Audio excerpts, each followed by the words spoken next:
Good morning. Welcome to the Unitarian Universalist Congregation of Lynchburg. We're glad you are here. Whoever you are, whatever your beliefs, whatever your age, and whomever you love, you are welcome here. As we work together for justice, compassion, and peace, we also acknowledge with humility that our buildings sit on Monacan land. My name is Kim Sinha. I've been an active member of this church for close to 20 years. If you are with us for the first time, we're glad you chose to be here this morning to participate in the service for this congregation we love. If you would like to receive our monthly newsletter and Friday email updates, please fill out, if you're online, the virtual visitor card found on our website under Sunday services, or fill out the yellow card found in the back of the chair in front of you and place it in the offering basket during the offering. This morning is a Generosity Sunday, and we'll be hearing from Dr. Sterling Wilder and Edis Payne from the Jubilee Family Development Center, who will say a few words to us during the service about the center. As you know, on Generosity Sunday, all loose cash, and then any checks made out to, you can put Generosity Sunday in the memo line, or you can make it out to Jubilee Family Development Center. So get your checkbooks out now so you're ready when the plates come around. You will note that we are now moving to a minimalist order of service to save paper and stretch our office resources. So typically now you will get this one sheet, and then in your hymnal or with your hymnal, you'll see the words to like our chalice lighting, our chalice extinguishing, our offertory stuff will be on cardstock, and those we will recycle. You'll keep with your seats. Do not take them with you. We also encourage you to read the Friday e-news to learn about events and read announcements. And now I invite us to release our worries about the world and our own lives as we enter into the service by taking some slow, calming breaths.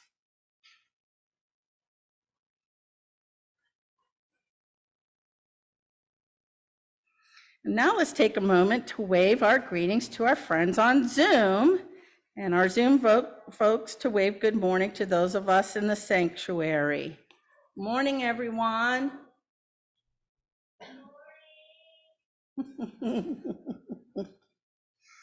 All right, please join with me as we light the chalice, reading the words. May the light we now kindle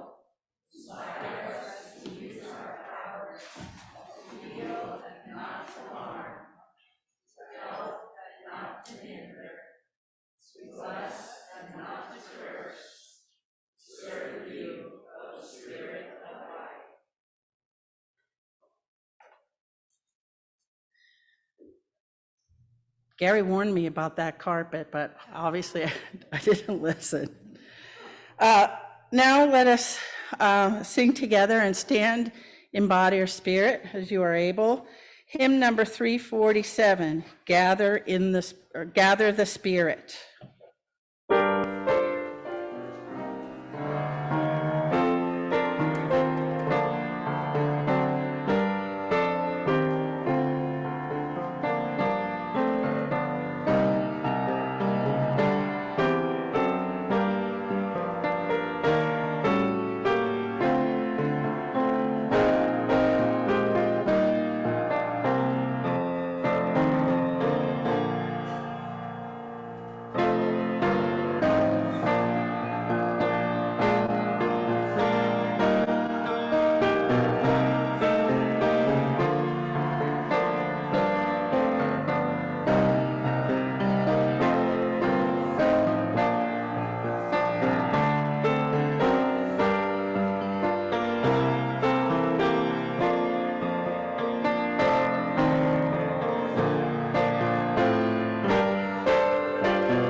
Now we're going to we're shifting our order of service a little bit to accommodate Dr. Wilder has to go off to his own church to conduct a service.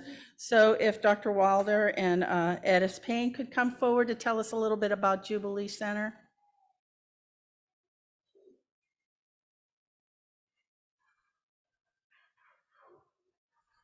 Good morning. It is such an honor to be here again. Thank you so much for having us. I really appreciate it. I'm Sterling Wilder, the Executive Director for the Jubilee Family Development Center. I'm on City Council, so please don't hold that against me or don't throw anything. But this is an open space, so you're welcome. Thank you for allowing me to come. I'm Edis Payne, and I'm the office manager at the Jubilee Center. And I'm honored to that you all invited us. And this is my first time here, and thank you. And I just want to tell you a little bit about the Jubilee Family Development Center. For some of you, if you didn't know, it was started in 1999, and it is a program for at-risk children. They're at risk for alcohol, they're at risk for everything that's prone to make them be in the adverse of this world. But Jubilee was open as an after-school program. It's a free program to the kids, and they are able to come in. We have academics for them. They come in and do their homework in the evening. We make sure we have college students that are tutors. So they come in, they make sure the kids' work is done. We feed them. Then they have free time that they can go into the gym, they can go to the computer lab and just feel free before they go home. And we have had such a good experience with that. But I will let you tell about the other part. Excellent. Again, we're so happy to be here. Again, I do have another service. I'm so sorry. I'm the executive pastor at my church, so I do have to do obligations there. But I do want to talk about, in addition to the programs for after-school programs, we also have programs for adults as well. The main one right now is our NCCER core classes. We're partnering with CVCC as well as the adult education programs. So we have programs for GED classes, various classes from CVCC is also taught at Jubilee and our Ashton Leland Melvin STEM Center. So you can come to Jubilee after you have to after-school tutorial program. When you graduate from high school, or if you didn't graduate, you can get a GED. You can go to our CVCC program, take core classes there. We also have nurses aid classes, PCA classes, cybersecurity classes, and various other classes for adults. You know, when you've been doing this for 20 plus years, and sometimes you see a cycle, you want to break that cycle.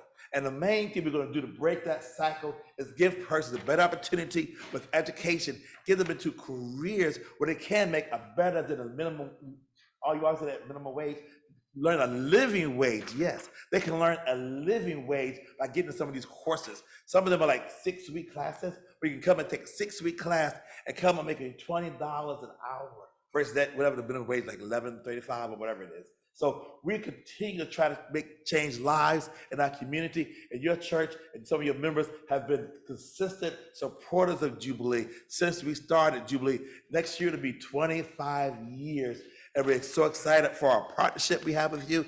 We're so thankful for always welcoming us to come, and we are so blessed that you welcome us with open arms. Again, thank you for the opportunity. I could talk forever, but I only had about 3 minutes anyway, so I'm going to stop. So it's probably you're probably happy or blessed that I have to run out to my service. But again, I'm always so welcome here, and thank you for everything.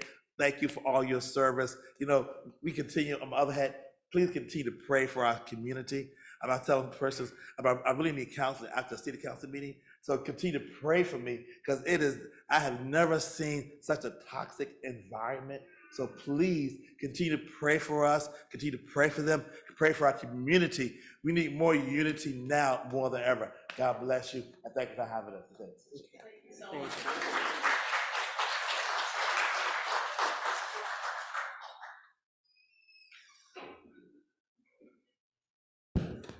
All right, I'd like to invite all the young ones and young at heart to come up and join me for a story.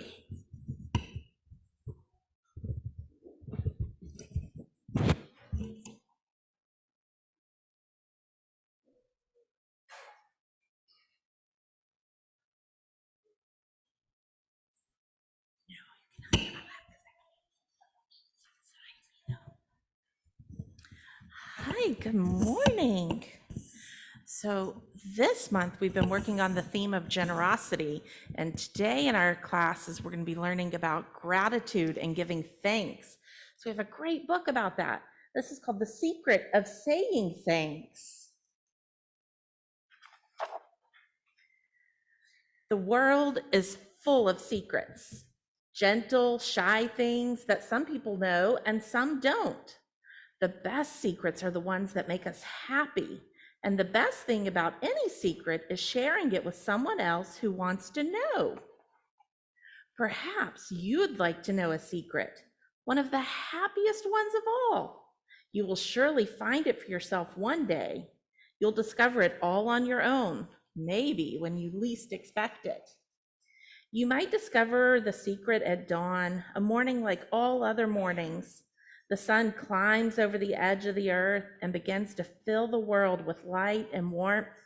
It touches your cheek with a golden ray, and you say softly, simply, "Thanks. Thank you, sun, for the gift of a new day, for all its choices and challenges, for all the beauty that it brings."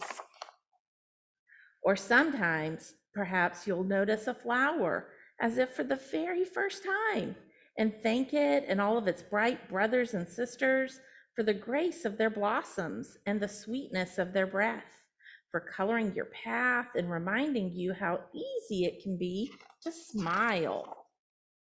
Or you might discover the secret when you find yourself under an old tree and grateful for cool shade on a hot day. Stay a while beneath its limbs, remembering there the good and gentle gifts of all trees over all the earth. Forests to explore, leaves to sing in the breeze, and roots to hold the earth in place, and simple lessons in how to grow. One long day, you may stop to rest upon a rock, a silent stone that's been waiting age upon age for someone to come along and just say thank you. Thank you, all stones and rocks and pebbles and hills and mountains. Thanks for your silence and patience, for standing still and not changing in a world so full of noise and speed and change. And perhaps you'll remember to thank all creatures who swim or crawl or creep or burrow or climb or run, creatures with fur or feathers, horns or hooves, scales or shells. They remind us of the mystery and beauty of all life, and they save us from a great loneliness here on our small blue planet, sailing along the stars. And did it? Aw, what a cute cat. Orange and white cat. Yeah. It's so super grumpy. Yeah.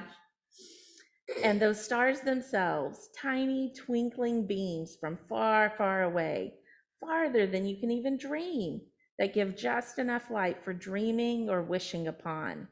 Don't forget to thank them. And the soft, shining moon, the night sun that helps us to find our way in the dark. The night sun. Yeah, I've never heard it called that either. It's a good name. Beneath the moon, the earth's waters are spread with silver, lakes and rivers, ponds and puddles, and streams and oceans. It is the waters that make the magic of life possible. Perhaps one day, taking a cool drink or paddling a canoe or swimming or splashing in the sun, you will remember to say thanks. Thank you, waters, for sweet drinks, for cool swims, and reflecting sunsets, and for the gift of life itself. And thank you for letting us use our kayak. Yeah. Do you have a kayak? Yeah, we have a kayak and a big lake. That's It's awesome. a kayak. It's, A kayak is just like a canoe, but it can hold more than just one person. yeah, you've seen them before. They're long, skinny boats. A canoe can only hold one person. A kayak can hold up to four people, two kids and two adults. Wow. Maybe you'll first find the secret in your own home, sitting around a table with people you love, giving thanks for good food and the good earth that gave it, for the many hands that prepared it, and for family to share it. Perhaps one day you'll feel the secret when someone is holding your hand or kissing away tears or hugging you close or reading you a story or tucking you into bed at night. and reminding you to say your prayers. Or it might be in your bedtime prayer itself, as you say thanks for sun and moon and stars, and rocks and trees and flowers, and waters and birds and animals, and all those who love you, and the love you feel for them. The heart that gives thanks is a happy one, for we cannot feel thankful and unhappy at the same time. The more we say thanks, the more we find to be thankful for. And the more we find to be thankful for, the happier we become. We don't give thanks because we're happy. We are happy because we give thanks. You heard that big water? Yeah, You have to baby. I hear Huckleberry too. I will bite. I will bite. Did he bite you? I will. You let him. Babies do that sometimes, don't they? Because they're cutting their new teeth. Yeah. So we're going to head upstairs and we're going to talk a little bit more about finding things to be grateful for and how we can say thanks to the people and the things all around us that help us be happy and give us what we need. So are we ready to go up? No. Yes. Yes. Yeah. No. Yes. No. Yes. No. Let's Yes. go No. Yes. upstairs. Yes. Yes. Yes.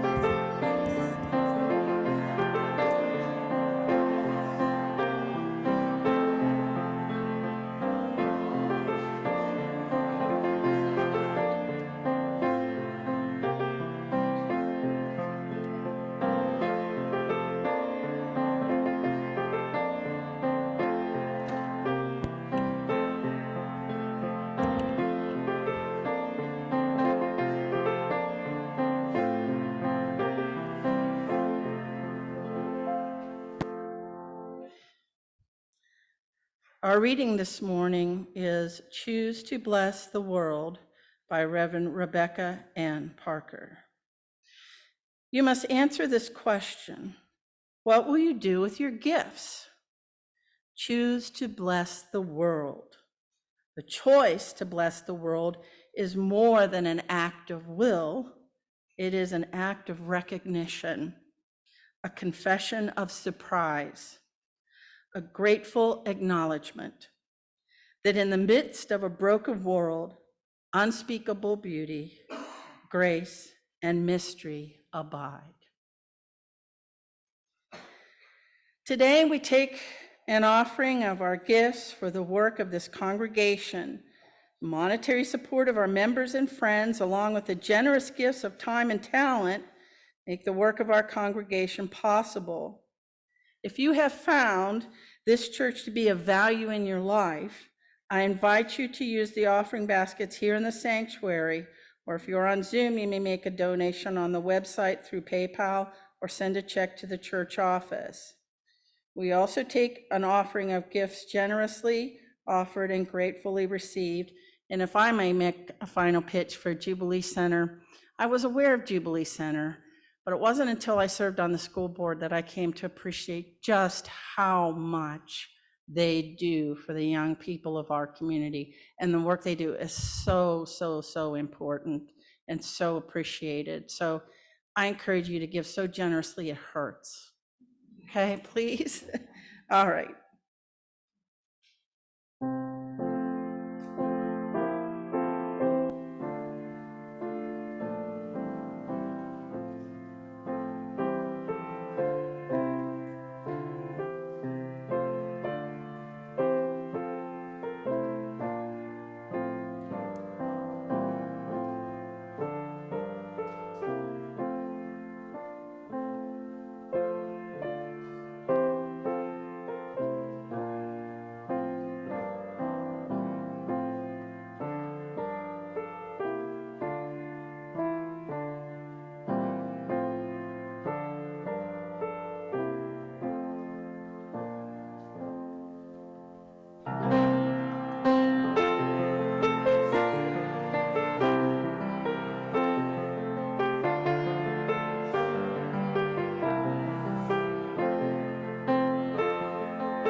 tomorrow is Transgender Day of Remembrance, so we have another reading in recognition of this very important day.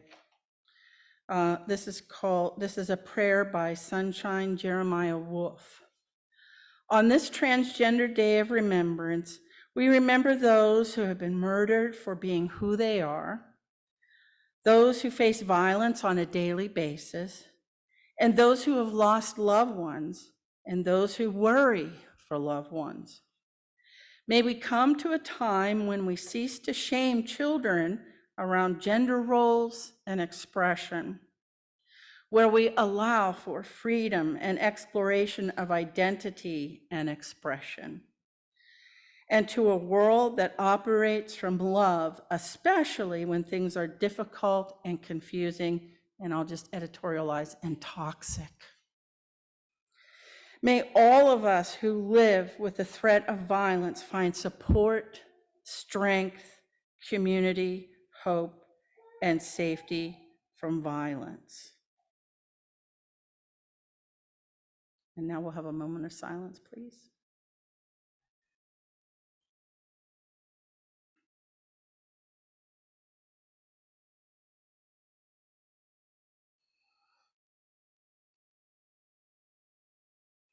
Thank you. It is our tradition to share the joy.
Thank you, Emily.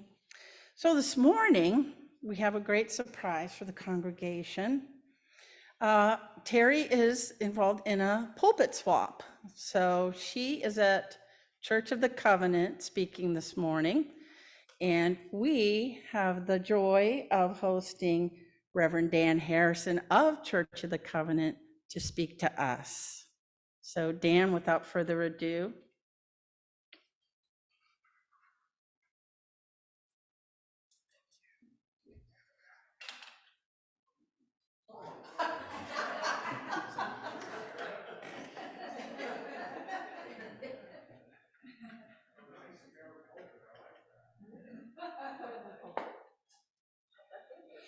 Yeah, thank you so much for having me.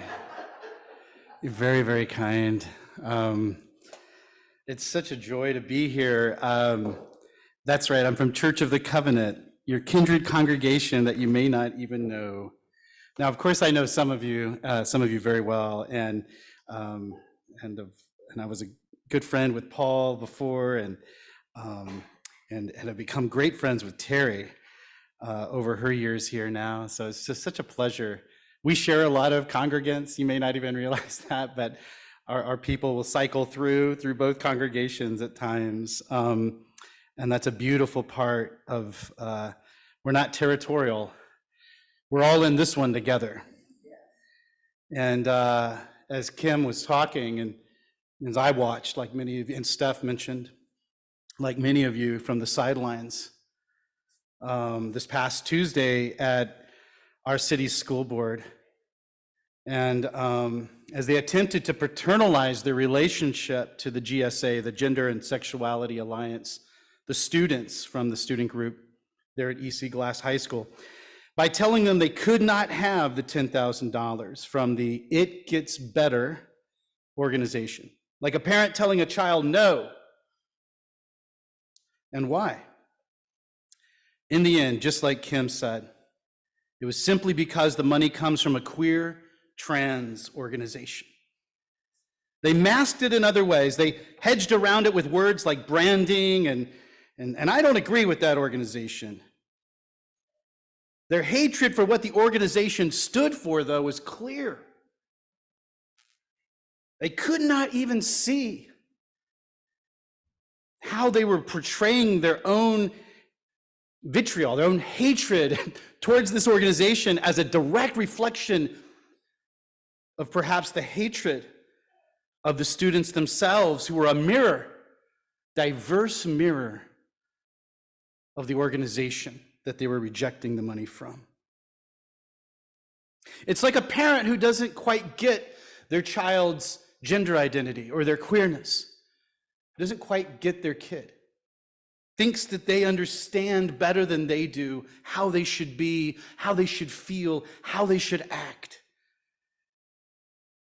For those of us, I guess, in the know, we were appalled. We were in pain watching this unfold before our eyes. Crushed as we see them in tears, sobbing, crushed. One student being misgendered by the board, and just things like this happening over and over. And then until the chair of the board says that he would put his own money, $10,000, in some sort of righteous move so that they don't have to take a dime from the queer trans money.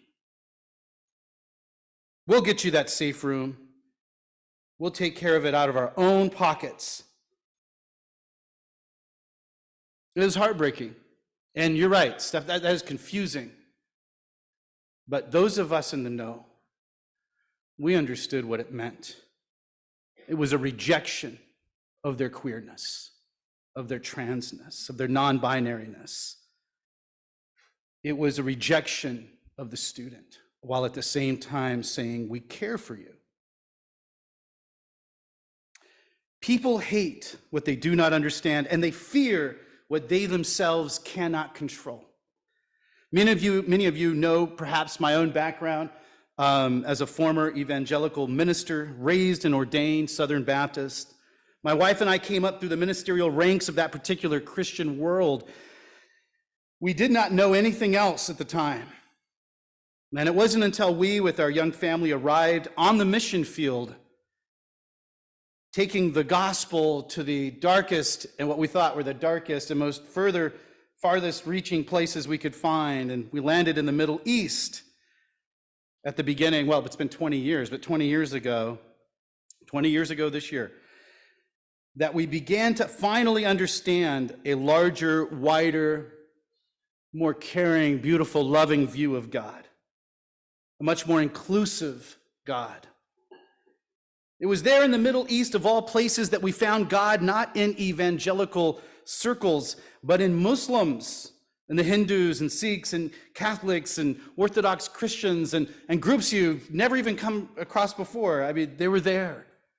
Ancient groups, old groups. And there we found God among these people, and it threw us for a loop. But it wasn't until the LGBTQ, the queer and trans members of our community in the Middle East who were heavily persecuted sought refuge in our home, in our place, because we were Americans, nothing else, but because we had American citizenship. And for them, they felt like that was a place of refuge.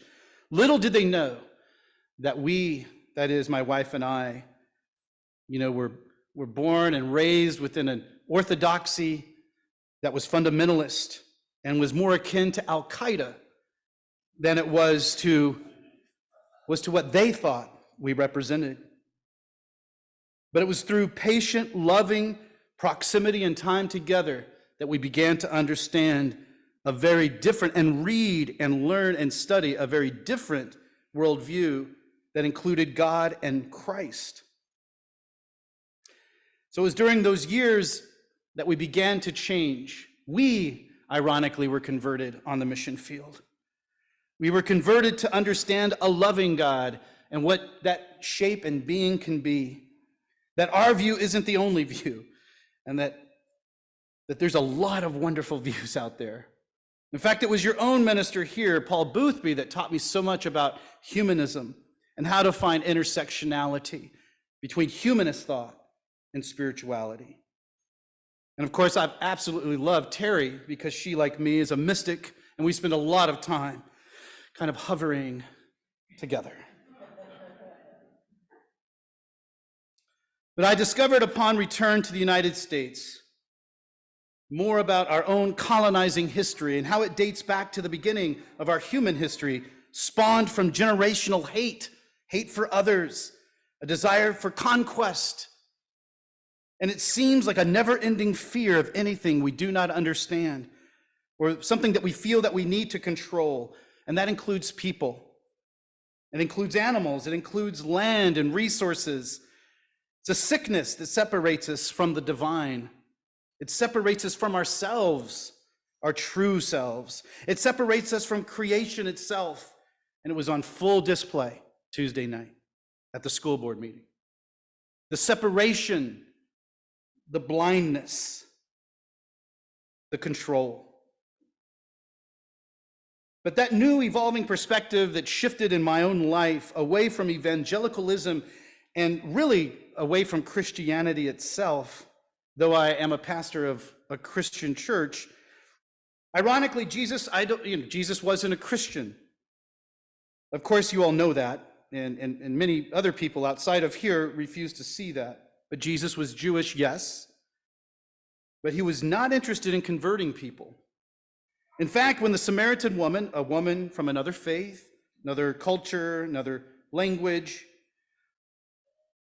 in John chapter 4, when she discovered that Jesus was a prophet of sorts, she had a single burning question: which religion is right?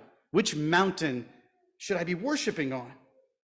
And it was a riveting moment, I think, in history, because here you have this woman residing in a cordoned part of Palestine, adjacent to Israel, and her asking Jesus, a Jewish prophet, as she called him, which religion is right?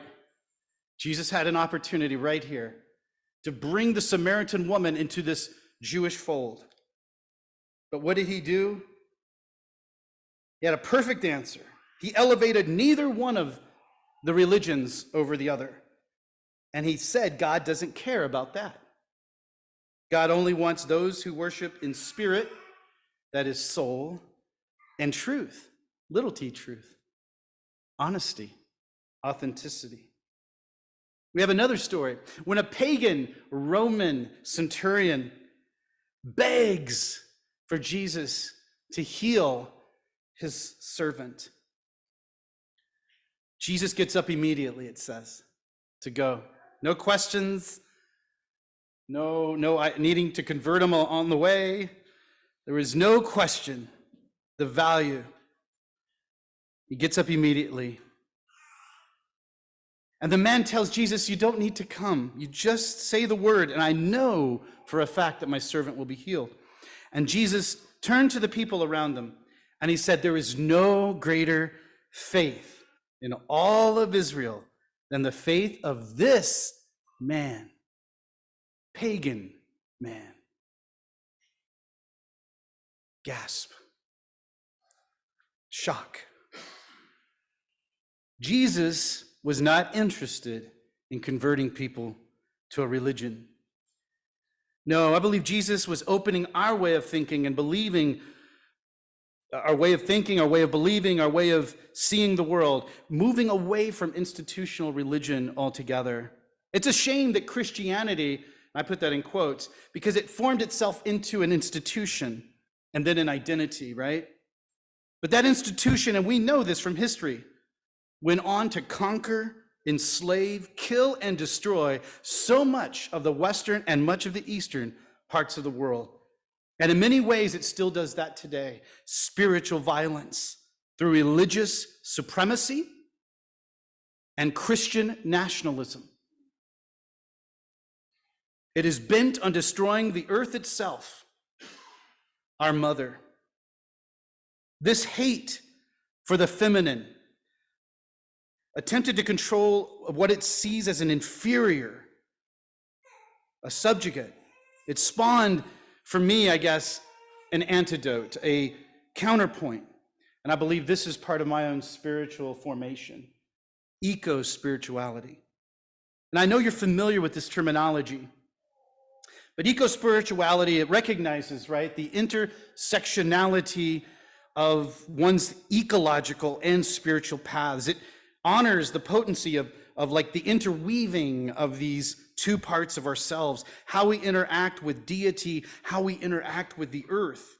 And for some, these two paths may have always been one and the same, much like our ancient earthborn tribes and cultures from which we all descend. But for many of us in recent generations, we have been separate and see these as distinct pieces, perhaps as justification for the destruction, the consumerism, maybe the way we seem to want to dominate everything. And this disrupts our spiritual path. There's something out of balance within us. And as we breathe the smoky air this morning, maybe it's her reminding us to get it together. In other words, the dichotomy may have found itself as convenient compartmentalization purely out of self-preservation, thinking of how we use our resources and how we interact with the earth and how we treat her animals and other parts of creation. For example, I let the earth hurt when I ignore litter on the side of the road, right? But such pain does not manifest itself in my prayer meditations. Many of us have found a way to somehow live with both realities, falsely independent of one another. We somehow justify ignoring and being blind to what's happening around us. Thousands and thousands of acres burn near us. Homes, people being displaced. We feel the effects of it, but what do we do about it? It's not just humans being affected, all the wildlife that is being affected, killed, and displaced. Yes, fires must happen on earth, that's true. But to not be one and part of with what's happening and seeing its destructive elements and working together to find ways to change how we live and how we interact with God's wonderful creation. So personal and global reflections are a part of my own spirituality today. And so it becomes kind of an extension of what I believe the ancients have always told us, and that is to understand that we are connected one with another. There's no one that's not connected. I love Joy Harjo. She hails from my home in Oklahoma, and her tribe is next to mine, cousins, if we could say that. And in her poem, Remember, she says, remember the plants, trees, animal life, who all have their tribes, their families, their histories too. Talk to them, listen to them. That's part of the reminding of one another. When we see deer, we see deer so much around us here. We're so fortunate to have deer here. And yet, do we shed a tear when a deer is killed on the side of the road? Do we care when they're hurting? But that is someone's relative, that is someone's tribe. It's part of creation itself. I like what Job says. That's one of the oldest books in the Hebrew scriptures. Job, before there were Hebrews, we have Job, and Job said, "But ask the animals and they will teach you, or the birds in the sky and they will tell you, or speak to the earth and it will teach you, or even let the fish in the sea tell you what's up." That's my little added translation. The earth is speaking to us, my friends. It's speaking to us this morning. It's choking us, reminding us that we are connected. We are necessary for one another. Let us not kill each other. Let us find a way of peace. Let us find hope together in our traditions, in our walks, in our understanding. I like this book. It's Sacred Earth, Sacred Soul by John Philip Newell. And he pulls from the Celtic tradition. And here he says, I love this. I'm going to read a little passage here. "We live in a threshold moment. We are waking up to the earth again. We are awakening to the feminine and the desire to faithfully tend the interrelationship of all things. In this moment, politically, culturally, and religiously, we are witnessing the death throes of a shadow form of masculine power that has arrayed itself over against the earth and over against the sacredness of the feminine. This shadow form of power, however, has no ultimate future, for it is essentially false in its betrayal of the earth and the feminine. So in fear, it is lashing out with unprecedented force, but it is not the deep spirit of this moment in time. Something else is trying to be born. And I believe that is you. You are the product of tens of thousands of years of interacting with this earth. You are this moment. Me, I am this moment too. We together have a chance to make right what is so wrong, to bring justice where there is clearly injustice. There was only 550 votes. We were short for city council. And Trenae Tweedy would have been elected. 550. And we would have a different, not only city council, we'd have a different school board. I know I'm preaching to the choir. I get that. I preach to my choir too. I'm just saying, do not let this stop. Keep believing and knowing that the locus of control is within ourselves.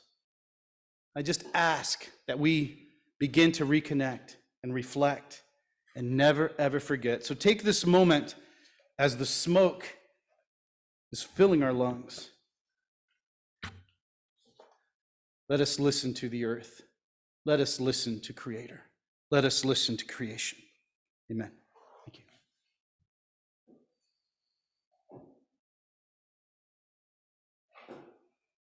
Thank you so much, Dan. That is exactly the lesson or words I needed to hear, and I think I share that in common with my kindred here. So thank you. All right, please stand as you are able. It is hymn number 298. It's 288 on your order of service, but it's 298. And we are going to sing verses 1 through 4.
Now, please join me for the extinguishing of the challenge by repeating the words.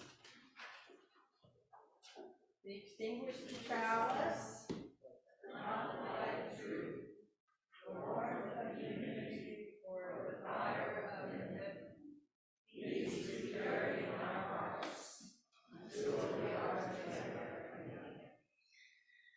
And now, as we prepare to go from this place, let us take a moment to wave goodbye to our friends on Zoom, and for our Zoom friends to wave goodbye to those of us here in the sanctuary.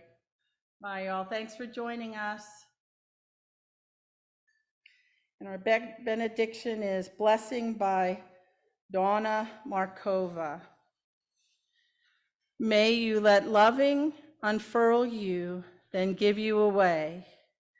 May you pass life forward so that which came from those before you and that which grows in those next to you goes on to those who will follow you.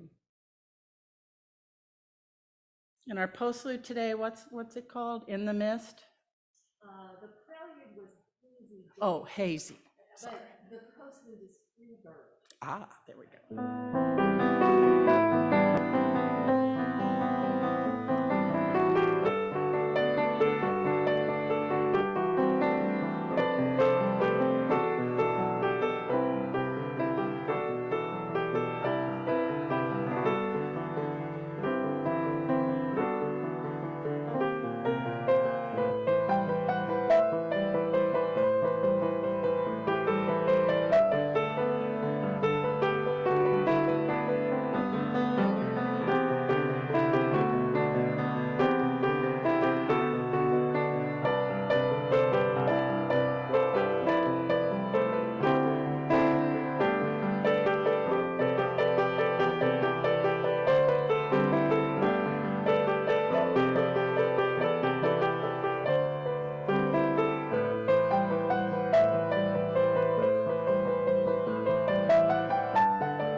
Thank you, Emily. Thank you again, Reverend Dan, for your message. Thank you, Courtney Sinna, who's up with the children, for the message of gratitude. Thank you, Emily, for your wonderful music. Thank you, Miles and David, for your technical assistance, and our wonderful greeters and our volunteers in the social area. Thank you to our guests from Jubilee Center for their message.